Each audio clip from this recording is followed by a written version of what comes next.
আমি লিটন ভাইয়ের কথা সূত্র ধরেই জাস্ট আমার কিছু অল্প কথা বলতে চাচ্ছি। মিরাজ শেখের ঘটনাটাকে হিউম্যান রাইটস ওয়াচ গুম বলছে বাংলাদেশে প্রথম 5ই আগস্টের পরে। এবং আমি আমার যে পত্রিকা ডেইলি ওয়াদা, সেটাতে আমরা এটাতে কনস্ট্যান্টলি ইনভেস্টিগেট করছি। আমি জানি আইন ও সালিশ কেন্দ্রের দুটো টিম অলরেডি ওখানে গিয়েছে। আমি আজকে সকালবেলা কোস্ট গার্ডের সাথে কথা বলেছি এবং এখানে পুলিশের যে থানা, যেটা থানার অফিসারের সাথে কথা বলেছি।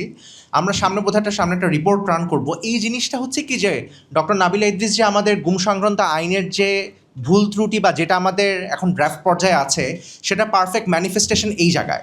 আপনার এই 11 তারিখেই মংলা থানায় বসে কোস্টগার্ড নিজে এখানে থানার পুলিশ অফিসারের সামনে পরিবারের সদস্যদের তাদেরকে জিজ্ঞাসাবাদ করছে, এবং যেখানে তারা অ্যাকিউজড, কোস্টগার্ডই কিন্তু এখানে অ্যাকিউজড। এবং এখানে একটা জিনিস বলে রাখি, পুলিশ কিন্তু অলরেডি একটা রিপোর্ট দিয়েছে।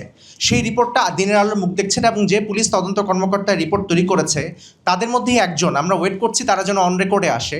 সে বলছে যে এই রিপোর্টে তারা স্পষ্ট আলামত পেয়েছে সে কোস্টগার্ডের কাছে আছে।